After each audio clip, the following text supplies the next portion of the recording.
السلام عليكم أصدقاء القناة ومحبي كرة القدم. أقدم لكم في هذا المقطع موعد مباراة الأهلي المصري والعين الإماراتي، وذلك في إطار مباريات كأس القارات للأندية الانتركونتيننتال 2024 في المرحلة الثانية من المسابقة. بداية نصلي على سيدنا محمد عليه أفضل الصلاة والسلام، وما تنسوش الاشتراك في القناة وتفعيل زر الجرس ليصلكم كل جديد من مواعيد المباريات العربية والعالمية. فلنبدأ.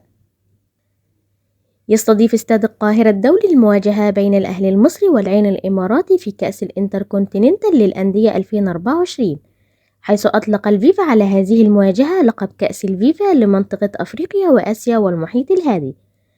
تقام المباراة يوم الثلاثاء الموافق 29/10/2024.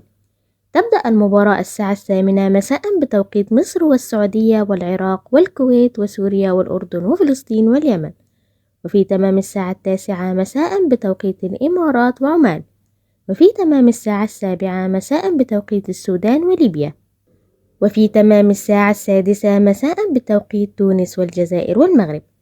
تذاع المباراة على قناة أون تايم سبورت بتعليق خليل البلوشي، وعلى قناة أبو ظبي الرياضية المفتوحة بتعليق عامر عبد الله، وعلى قناة MBC مصر 2 بتعليق فارس عوض.